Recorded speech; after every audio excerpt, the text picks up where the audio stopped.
I take it we're all having a really great blog pause so far? All right. My name is David Pizarra, and I co-wrote a book called What About Wally?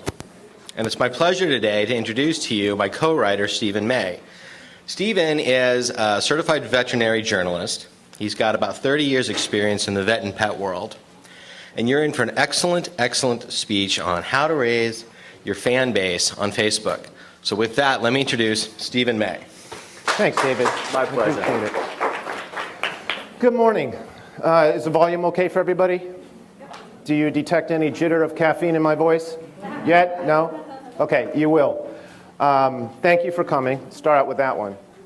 A lot of people wonder what's the magic way to grow your reader base.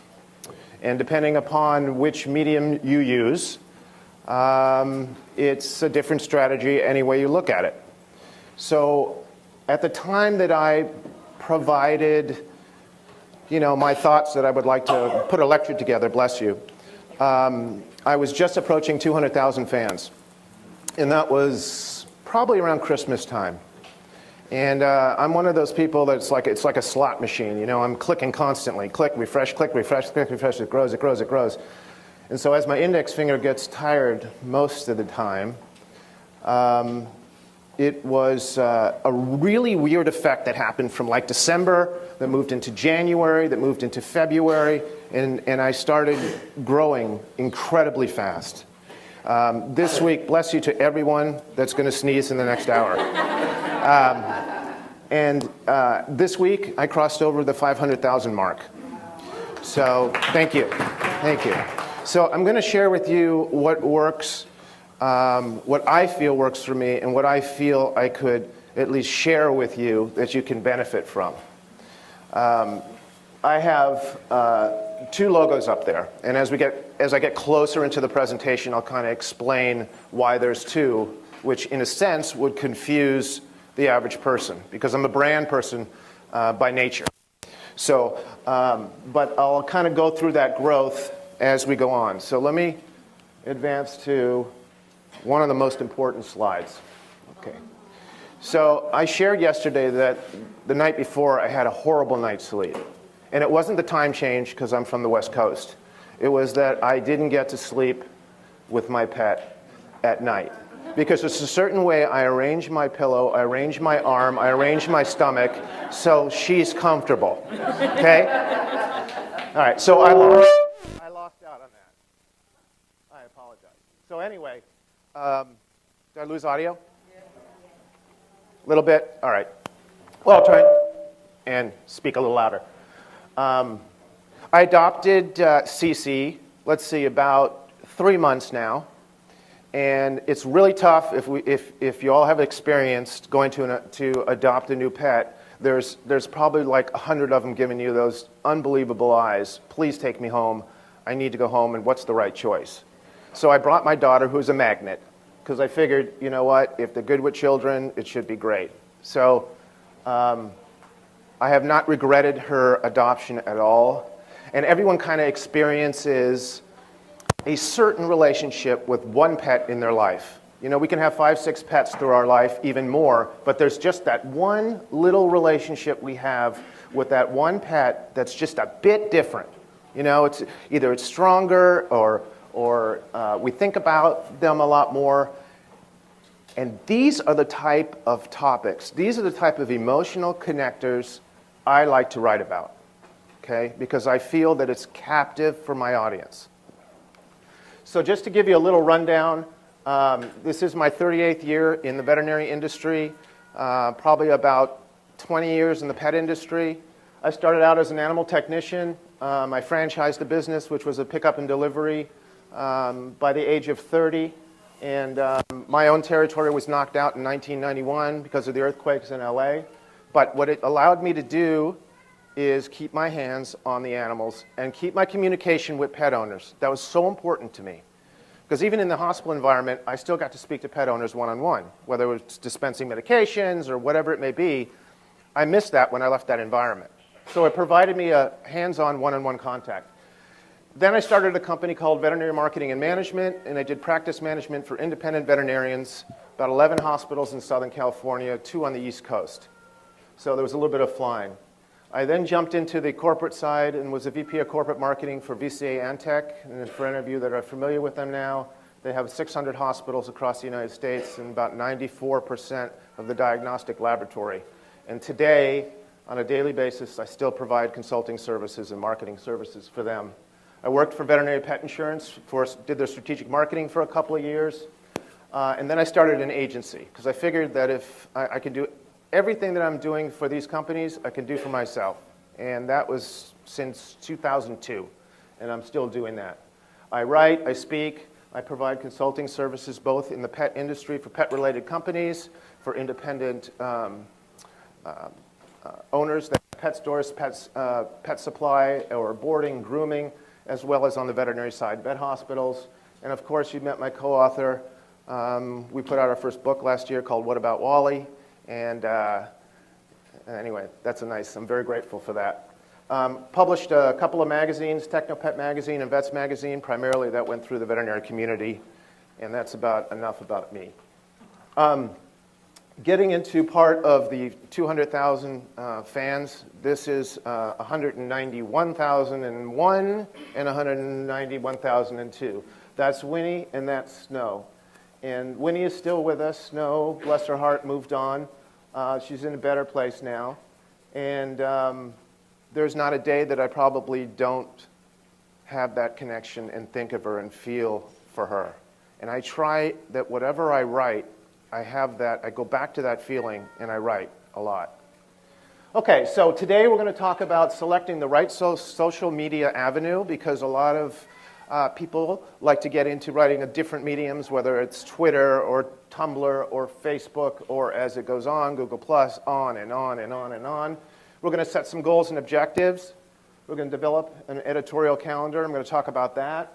We're going to establish yourself as an expert, and this is one pretty much, if you've been to the keynote speaker, Steve Dale, he touched a little bit about how you can influence a larger area than just your community. We're going to talk about communicating with your readers, how to market your blog site, because here we start getting into the number build. And then as we build and grow, we want to meet the goals that we set on the second bullet. By the way, this is open, so I don't have to speak this whole time. If you got a question, jump in, and then and there's a microphone right there. Okay. By the way, I'm 54, single now, so just to let you know. Okay. I'm not a Gemini, but Taurus, a little bullheaded.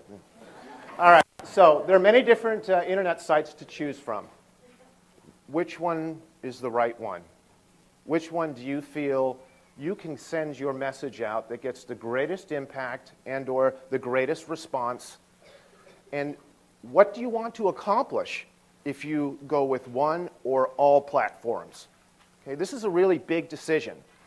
The way I look at establishing it is, my philosophy is that I pick one and make it successful in accordance to my goals. Okay? Someone else may pick 3 in accordance to their goals. I don't know what specific information that you put out, but I can tell you that in setting the goals, it's important. Because what we do is we wake up on New Year's Day and we try and flush out New Year's Eve, and then we make all our resolutions, then we set our goals for the year, and then inevitably there's a list of probably 30 to 40 things. We're lucky if we do one. I look at it this way. I write that same list of 30 to 40, at least on all my businesses and all my clients. I pick 3 that I know that I can accomplish. So for me, my goal is to hit 1 million subscribers by the end of this year. And there is a specific reason why, and I'll get into that as we move forward. So the issue is, I want to focus on a platform where you can find it easy to grow your audience before you really branch out into other areas and other sites. Okay? And then when developing a blog venue, remember the brand identity plan. How many people are familiar with branding? Excellent. So why don't you all get up here one by one and explain it. I'm a brand person by nature, by trade. I focus in and launch a lot of products. I repackage products. I focus in on the brand and the brand promise and the brand essence and what it does for the consumer and what it does for the pet owner and the pet parent, etc. Is there a hand up? Yeah. I hope speaking of branding, I hope you address the question of using your name or the name of your site as the brand, which you think would be better for a person to do. Okay, so what's better is using your name or using your site in terms of branding? I'm going to answer that question because that leads to the first slide, the cover slide, where I had 2 logos up there. So I will address that. It's a good question. A few things that I'd like to touch on the brand promise, and this is something that's kind of, foreign for some people. But one thing that's very important is you really want to motivate customers, and a brand promise must achieve certain goals. And those goals is it must convey a compelling benefit. Okay, we all believe that we write in our blogs and that we put out information, but it has to be compelling. Why? Because there's a cause and effect. Okay?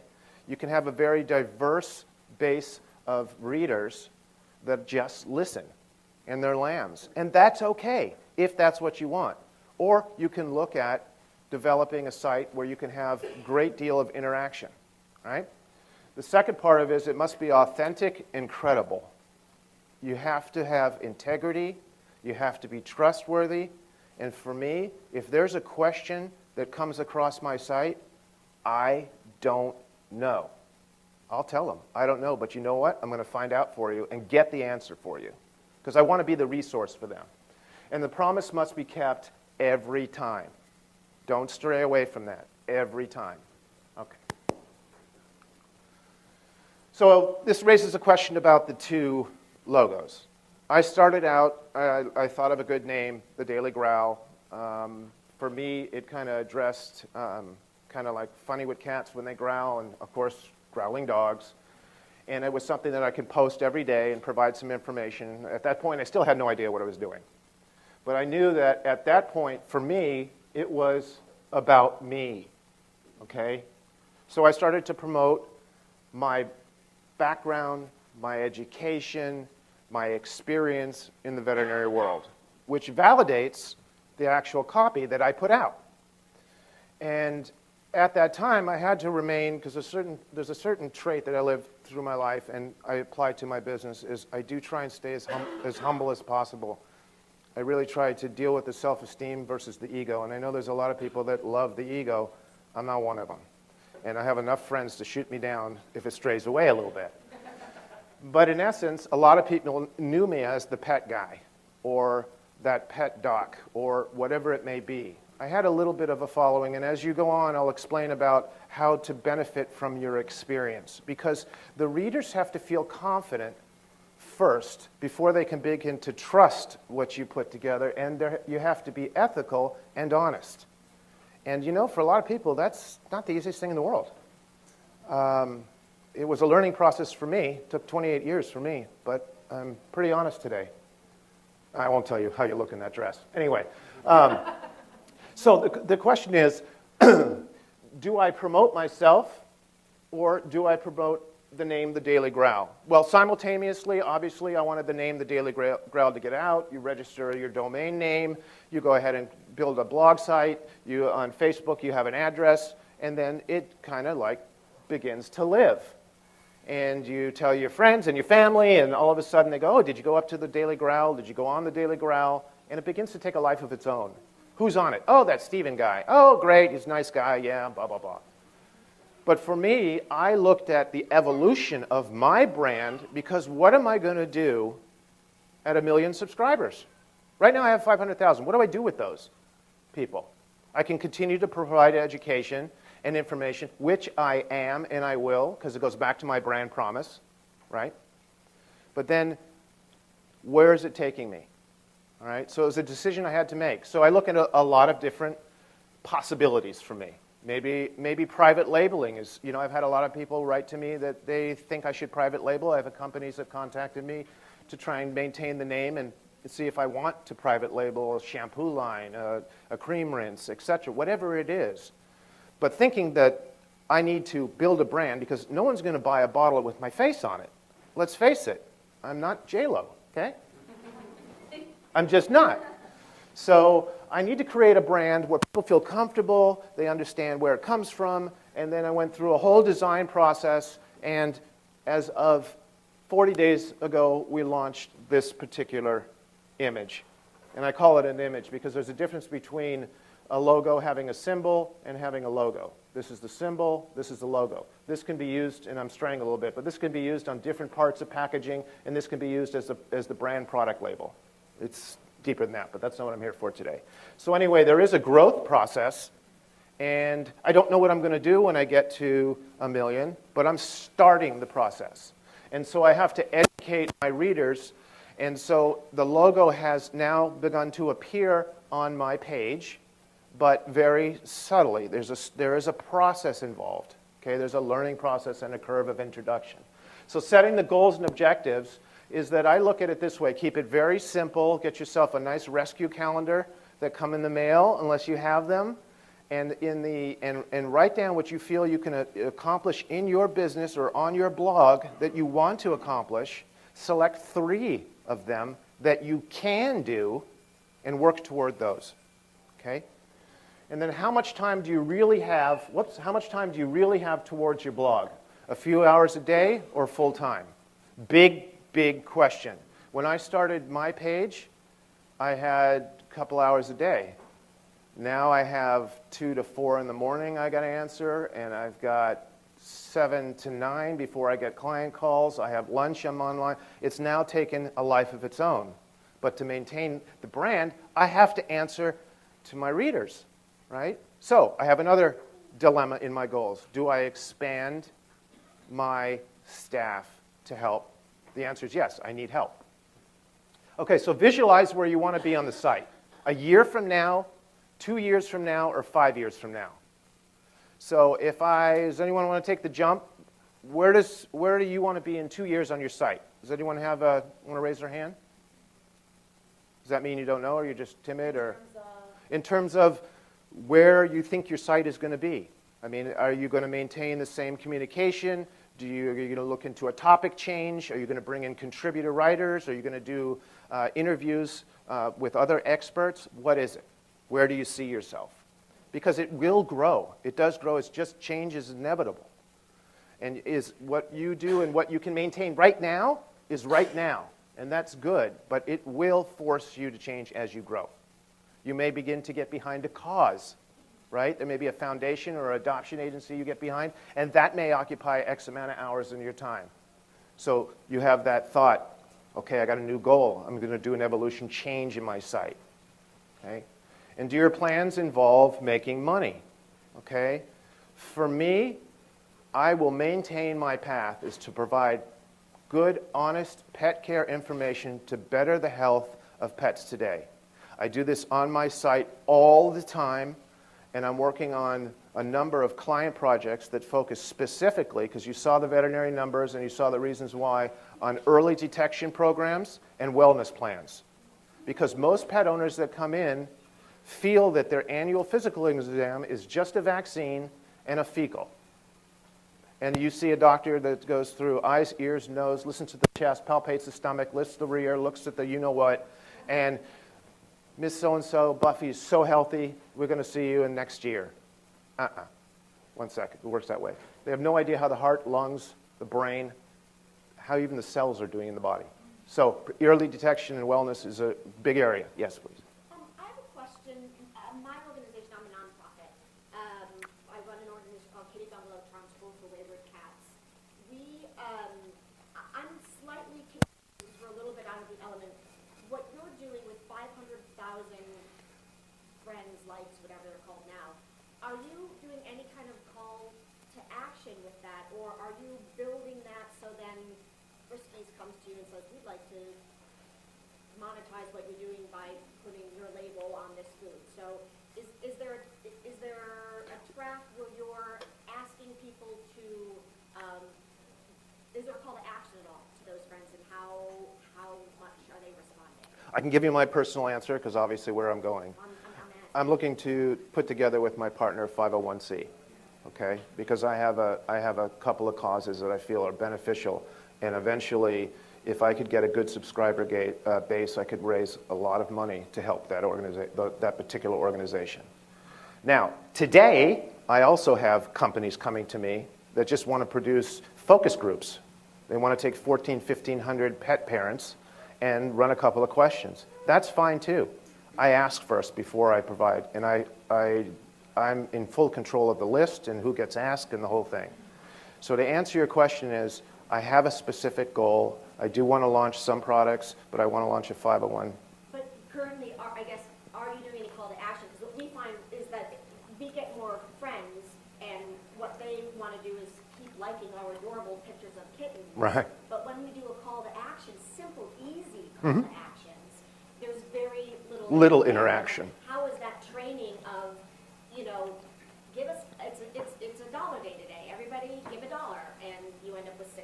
So There's a process behind that, and I do some of that. I work with a number of rescue groups, and because I have a decent listening audience, I literally post about their particular initiative, and the response I get, I watch, and we contact each one of them to see if they want to learn more about the organization, do they want to have more information about that on the site, and we'll repost again or a news story, and it goes on and on and on.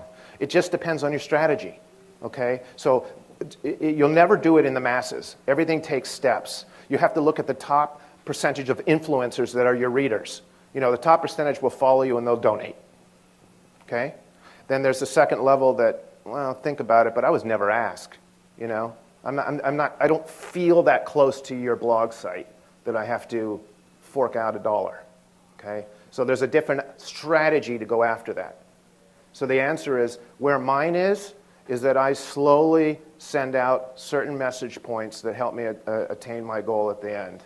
And right now I focus a lot on early detection and wellness. I'm trying to drive the pet parent back into the veterinary hospital so they understand that when you and I go to our own doctors, it's, hi, Stephen, good to see you. Here's your little empty cup, okay? We all know what that empty cup is, with a little betadine swab. But we also know that we're going to get a physical exam. We're going to talk to the doctor. Someone takes our blood, our temperature, and getting blood work is part of it. It's normal. In the veterinary world, my God, we'll be lucky if we can get with a crowbar, because we are used to, in our profession, only draw blood when we see signs and symptoms of illness, or we can't explain what's going on, so we're going to check. There's a disconnect there. That's my goal. That's my passion. So I write a lot about wellness. I write a lot about ED. I write a lot about blood testing. I write about what it is. I educate the public on what's involved. That's my goal. Okay? So I know where I'm going to be in 5 years from now. Whether I hit it or not, I don't know. I can give you a call in 5 years, let you know I hit it if you want to know. And then the question is, when is it right to move to other mediums, such as TV, podcasting, radio, other internet sites? For me, I'm ready now. My next stage is Tumblr. Why? Because there is a lot of pet parents on Tumblr. I mean, far more than Facebook. It's ridiculous. I met with someone up north who actually won a key award from Facebook doing an analysis on pet and pet parents and relationships, and the Tumblr numbers were just devastating. Yes? That was my actual question. What's the tangible metric that was used to determine? Yeah, it was I don't know, but be in contact with me and vice versa, and I'll let you know. But there are studies written, and whether Facebook wants to release that data.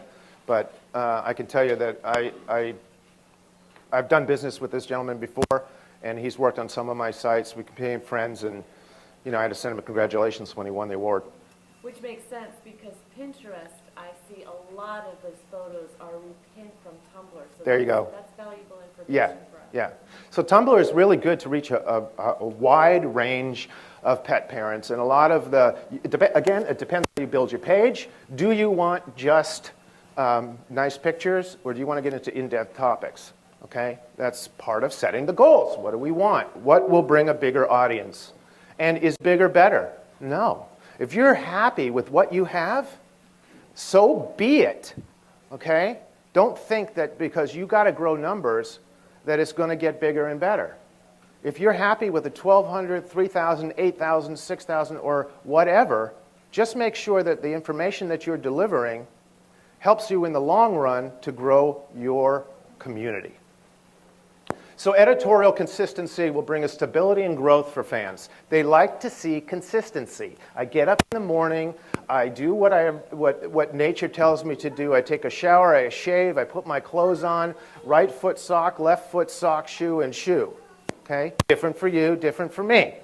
But for readers, if you want to try and connect an umbilical cord so they stay on your site, they need consistency. Okay? And they also want to look at something that would give them a schedule. Now, I learned this on another site, which was for a vegetarian line, primarily for women, and it all was about health and care. And so I studied their matrix. I learned exactly what worked for them, what didn't work for them, and I applied an editorial calendar. For me, I look at Mondays. Anything to do with pet health topics, it goes in there, okay? And it gives me a chance to address all the questions that come in, and they're all a lot now. So I find it beneficial. On Tuesday, I'll talk about nutrition because I don't believe it's spoken enough in the veterinary environment. Okay? And there's a million brands now out there, so which is the best one? Well, you know what? The issue comes down to talking about breed and lifestyle and genetics and etc. So I like to address those issues because I think they raise a lot of questions. Wednesday, I look at behavior. You know, Buffy goes outside, does a great job, but she leaves me a present somewhere at 2:10 in the morning at the foot of my bed. What do I do? So behavior is great, and that whole arena has really grown. We now have board-certified behaviorists out there. I tap into that.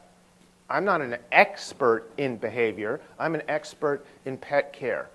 So if I have questions I can't answer, I build a network that can help me answer that question. Thursday is adoption. Big day. Sometimes Thursday pushes Friday and Saturday's agenda all the way down. I try to maintain the structure. But adoption is fantastic because it affects me. I'm very emotionally tied to it. So I provide a forum for a lot of different adoption groups, and they'll say, please post. It's like not even a problem. I won't even answer yes. I just put it up. And you better be reputable. Okay?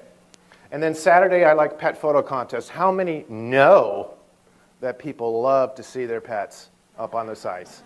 Okay? And if we could fill that 8 days a week, we would, right? Because it's great. I mean, I've got more exercise at this conference than I have in the last 3 months, bending down and petting the animals. You know, true or not, right? My back hurts. Okay, so, and Sunday I'll pick up because I think it's a good lead-off for the week, so I bring in the adoption, and I'll kind of like some of the dogs that were up for adoption or cats up for adoption on Thursday, I will show who got adopted on Sunday. Yes? Are you referring specifically to your blog only with all this? Yes. Yes, I am. Yeah, the question was, am I applying this strictly to my blog? And the answer is yes. Okay, so everyone loves to be a star. Everyone's pet parent loves for their pets to be a star. So I let my community vote on the photos that come in. And all I do is quantify the voting, and I've got first, second, and third place. And they're happy. They don't need a gift certificate. They're happy to be up there, right? So, by the way, just so you know, this little winner right here, his mom asked me 32 times, when are the results coming out? So by number 3, the hair in the back of my neck went up, okay?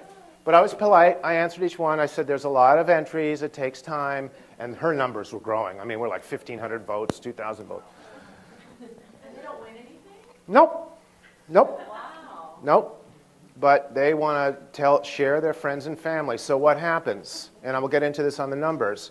They tell their friends and family and all their friends on their Facebook to go onto this page, the Daily Growl, and next thing you know, we got to click, click, click, and I have pictures coming from the family with another 32 questions per family. Okay.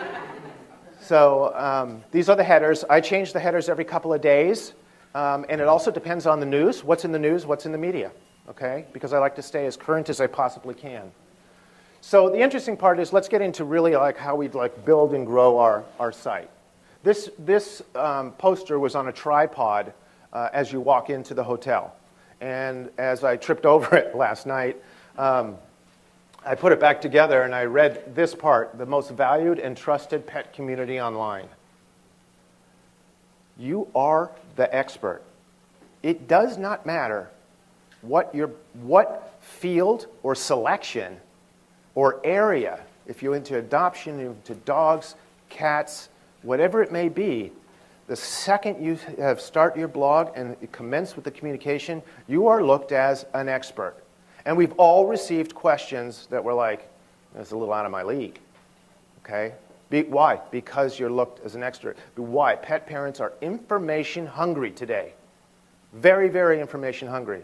So I have to remember that every question that comes in, I have to be very careful in how it's answered. I am not a veterinarian, and I get a lot of medical questions, but I'll tell you how I address those too.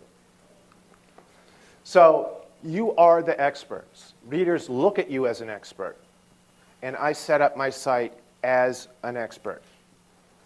I include animal and life experiences within my biography. I recommend that you share your life experiences about who and what you are and what you do in your biography on your blog.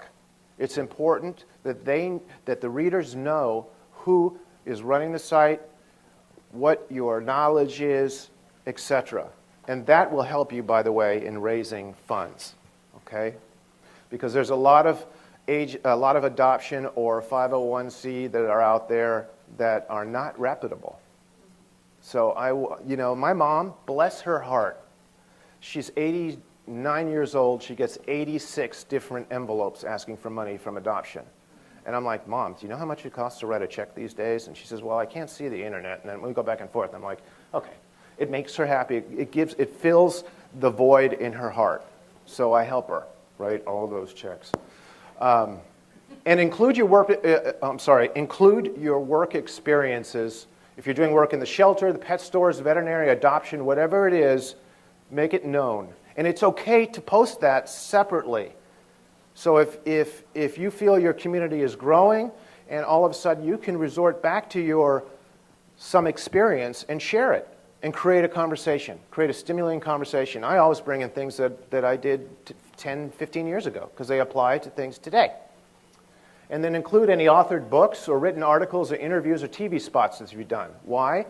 People are information hungry. They want to know who and what you are. And yes, it does build fans, okay, over time.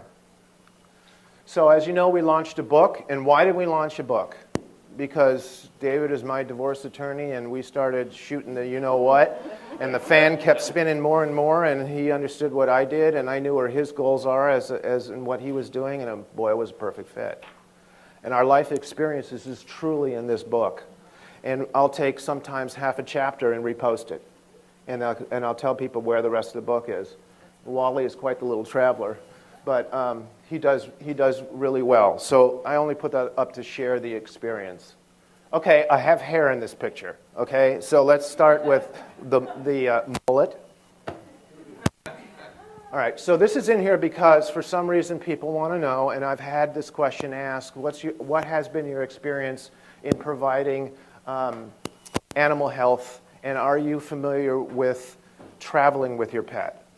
I can tell you I've got 10 years of day-to-day, hour-by-hour. There's not one situation between plane, train, automobile, and aircraft, including lunar modules, that I have not experienced. I have total experience in transporting your pet, and at any pet. That's just the business I had. So for this, it's not an ego boost. It's just to let people know that the level of education and information that they have. By the way, that's 1984. I had hair. Okay, so we all have areas that we can put our bios and some information about us. I usually focus on right there, my mission, to educate pet owners and how to best care for their pets. It's simple, it's one line, and I can stick to that cause. Okay? So people don't come up in my line to just see, well, maybe they do, just see some fancy pictures. They come up because they want to learn. So in promoting your brand or in promoting your site, I told you that the headers change. This is Wexler. Wexler came to my door at about maybe 6 weeks of age, a little disheveled, FIP positive, I knew it was time, but I might as well make his little life comfortable. Snow, you saw, was my white German Shepherd. It was a great story. Okay, it made for a true great story that I posted on, and I got a great response. A lot of shares about FIP. That moved to FELV. That moved to other feline infectious, and we had a whole segment on feline infectious diseases. What people experienced, the emotional part, the educational part, everything they had. So it creates a good volume for an inventory of stories. And then this is where, just to get back to the brand, I started, this was the first application of applying the logo, which is now going to change the site a little bit. Okay, so I write a lot of articles from time to time, not always on my blog site, but I write for a number of other sites. And it's Care2, it's iVillage, it's Expert Beacon, it's Tails, and it's about 1 to 3 articles a month. And up until, I'll be very honest with you, up until about 6 weeks ago, I never promoted that I wrote the article. I said, there's a great article on. Big mistake. I mean, a real brand guru came up and gave me a spanking. And I said, thank you, can I have another? And he said, no, just go ahead and post them, because your public needs to know. I tried my best not to kind of like be obnoxious, you know? But when I found out it was education, and this is dog medication advice to help keep your pet safe and healthy, do I feel okay if I send a link out of my environment? Absolutely. If you have an adoption or shelter, or you have a product and it's a good one, because we do like our spring picks, fall picks, and winter picks. And if you have a product or a service, we'll highlight it and we'll push like crazy. Because A, we feel it's a great cause, and B, we know it's going to come back tenfold for us. So we have no problem. I mean, this goes up on, this gets directed right to Expert Beacon. So identifying the right content is really a key indicator of how people view and feel about your blog content. Okay? Do they want to share your article? Do they want to share your content? I like to think that everything I do is shared. Well, that's a joke, because I go back and I look at the analytics, and not everything I do is shared. Okay? But I know in my heart it's really meaningful. So what do I do to build that vase? What do I do to build that particular post? Is that the likes that I do receive and the questions that I do receive, and we're going to get down to this at the tail end of it, just ask. You know, it's always it's a simple sales concept. If you ask, if you're happy, you hear it on commercials for services. If you're happy with our service and you're happy with the experience, can you please tell your friends and family? That's simple. And when I get a small response on a post of maybe a couple hundred, I start asking. And I will literally go through in the next, when there's time permitted, in the next day, 2 days, and correspond with everyone that hit like, whether they left a comment or not, because that's the benefit you have with Facebook. Because I have a specific goal at the end of the year that I want to make $1 million. So what do I need to do? Footwork. I didn't say it's easy. I just said you get results. Okay? So are your topics controversial? I love controversy. I remember my first response. I had a pet owner from Iowa slammed me. Oh my God, I couldn't pull my pants higher above my head.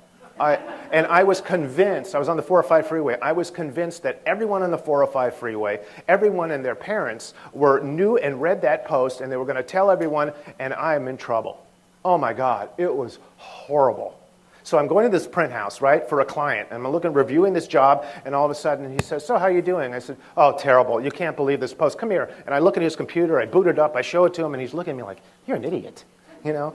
But to me, it was my world, right? And I was starting out and I was young. Well, when you build integrity, you build brand, and you build a real solid audience, your audience will answer the question and address it for you.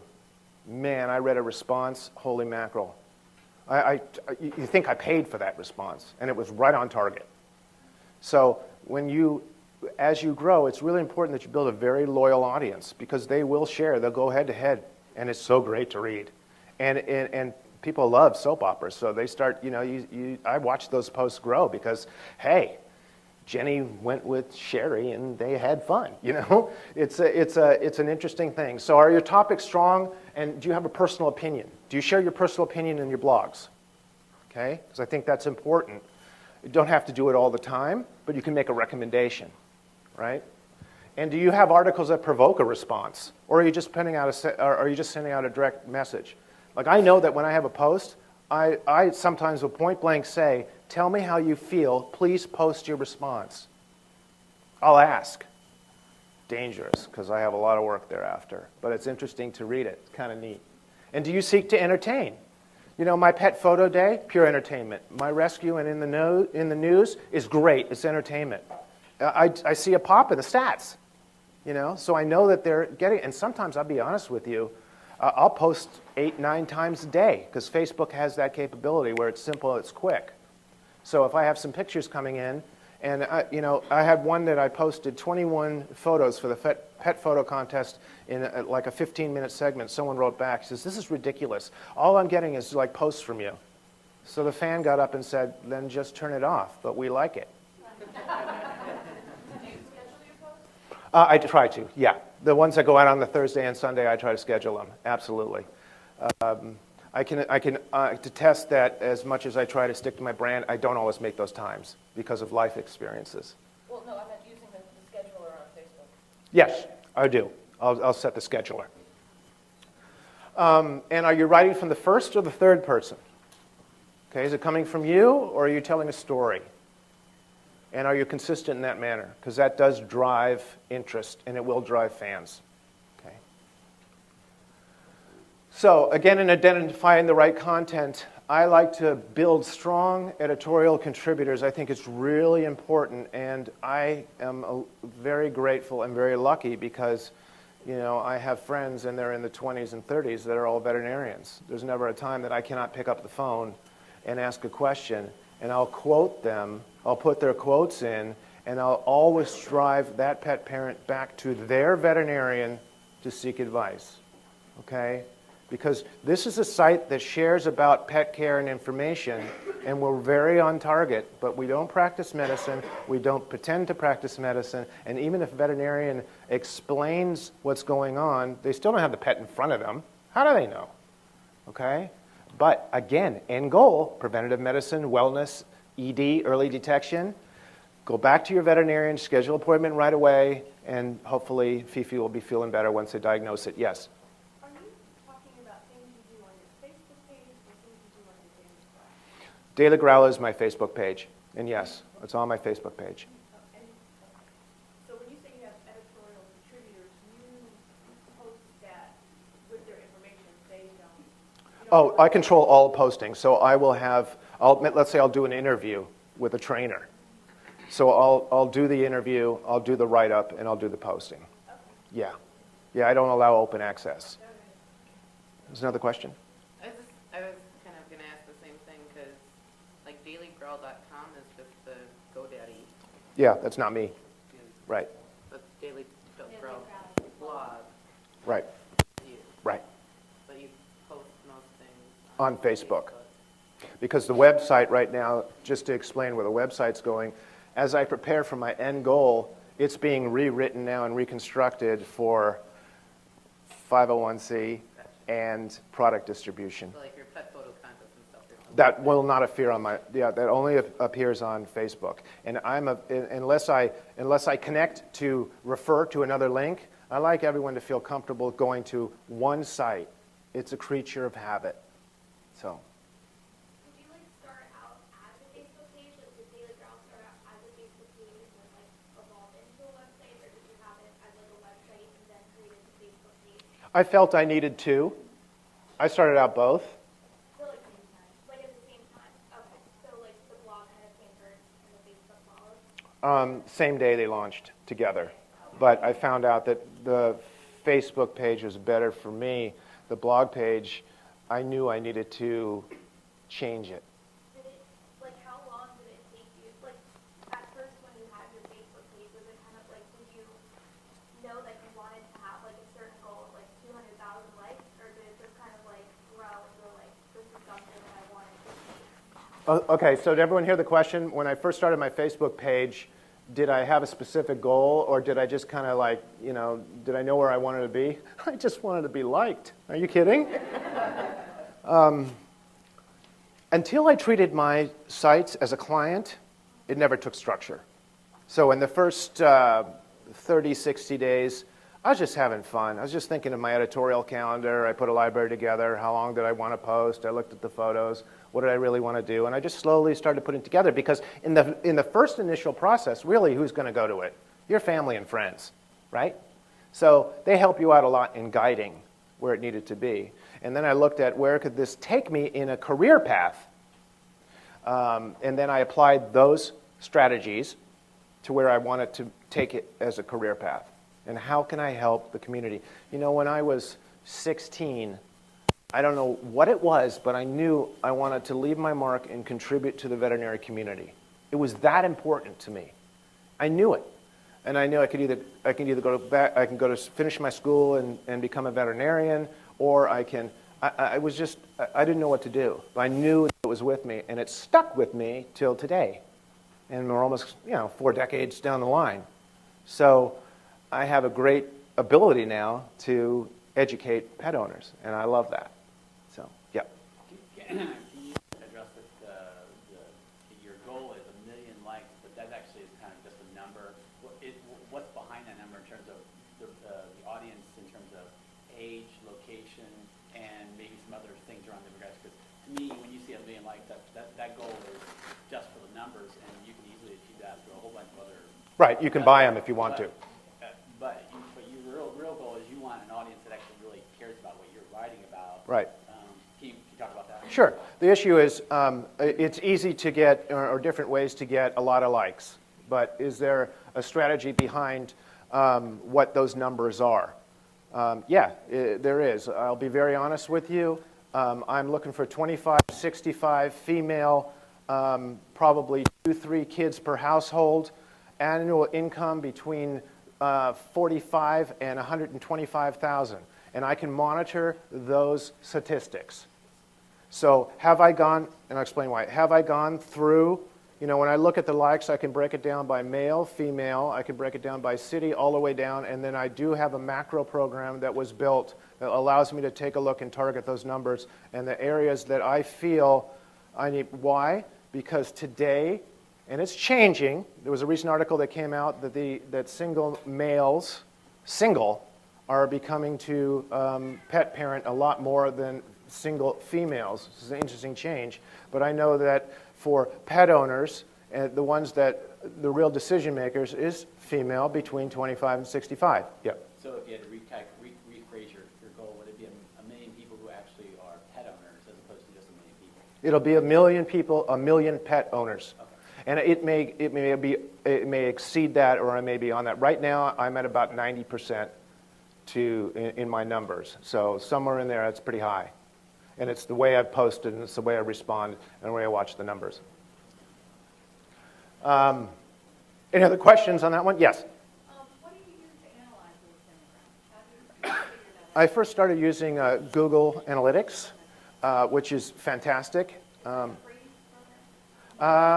Yes. But I have someone that literally is just a logistics guru. That when I used to work with him, and when we launched about 100 SKUs of therapeutic and premium pet foods somewhere in my life. I contacted him, and he's written a program that extracts the numbers for me. Yeah. Kind of a clarification, Google Analytics doesn't work with Facebook. So how do you clarify that? I pull the numbers from you can save it as a CRW, all the numbers coming out. The Facebook? Yeah, and then I dump them back in. Into Google Analytics? Mm-hmm. There's a conversion program that Again, so you save your Facebook.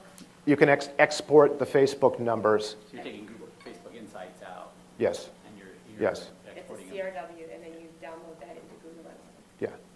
You will. All right. Can't tell all my secrets. My God. Okay, so. No, that's okay. I want to get enough time for a question, so let me just tell you is, you know what? If you think like a reporter or a publicist, it is important to look at expert sources. There's a small college of board-certified veterinary pharmacologists in the U.S. There's like 50 of them, maybe 60. And I created a relationship with this boarded pharmacologist, and whenever I can get them, and whenever I can, I get 2 articles on certain medications that are common to pet parents applying, and I have them write an article. It's a fantastic resource. I mean, it's a gift. So I look at, and what does it really do? Well, it gives him a forum to get his name out, so one hand does wash the other. It also provides legitimacy for my site, and it becomes a really good resource for pet owners to go to and ask if they need to. We can all go up on PetMed, and we can all go up on WebMD, and we can type in the questions, we can do the research and read it. But do you want to quote them if you haven't talked to somebody? I don't. To be honest with you, I want to make sure that my checks and balances are okay. I search for included experts in the field and names just to drive the traffic. So if I'm working with a behaviorist or a trainer that's pretty well known or has a lot of tags, I will talk to him, create a relationship, say, listen, I need a segment article on 6 different topics regarding behavior. Would you be interested? And I start now getting viral on his network or her network. See, I'm politically correct. I think ahead of time. Many experts welcome the opportunity, believe it or not, because they're looking at their specific goals to get their education and information out. Okay? And consider yourself as someone like a Haro, and that's what it's a kind of a term. It helps a reporter out. So if you're working if you see a story and you really want to, comment on it, provide an opinion, whatever, contact the reporter. You'd be surprised. They're happy to help you out because it's hard enough for them to pitch to their editor and to get it out. But if it's a really good thing, it's out there, they'll be happy to help you. Is this another analytics question? No, it's in regards to Haro. They have such a great, they do it in the morning, in the afternoon, and in the evening, and they list it by topic. But can you sort it so it's more directed? Because I'm getting things on areas in the industry that are not. Yeah, I sort mine by lifestyle. I sort mine by parenting. Parenting, lifestyle, pets, and believe it or not, I also look at the sports section category. Yeah. It's a great way for a little group. If you have insight that they're looking for, go for it. And then all of a sudden, your organization gets a lot of credibility because you're now published on somebody else's work. I have about 8 or 9, maybe 10 articles that have gone through Haro. So it helps out for sure.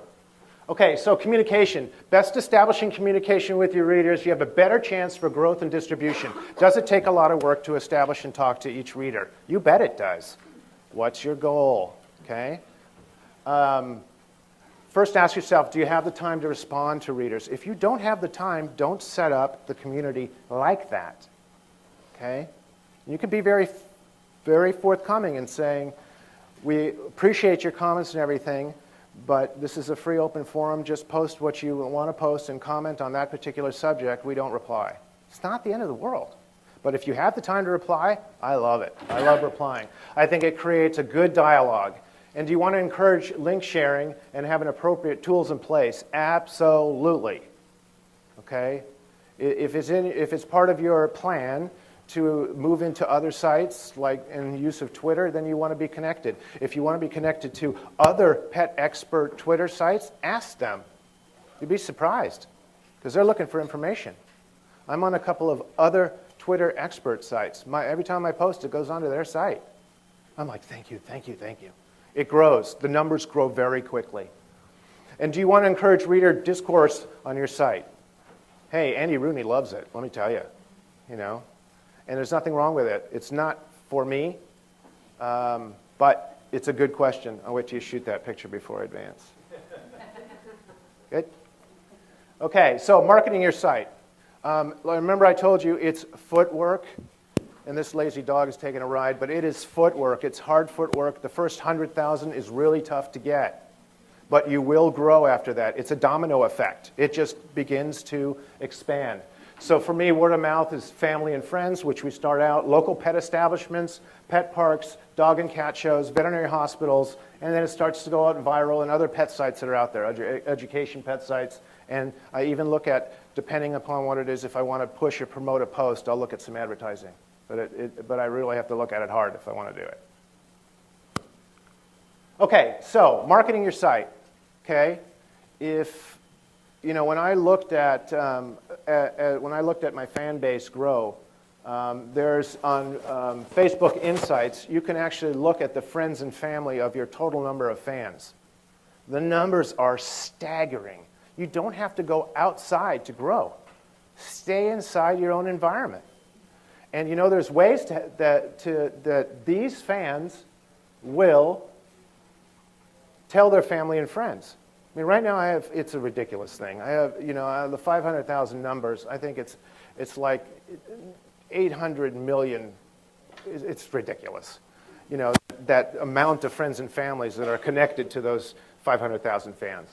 So, basic. Also ask. Remember to ask. Ask for the referral. If you like our page, I just put it on the top of my header. If you like our page, if you like our information, please share it. And it will grow quickly. To the next lecture. So thank you very much.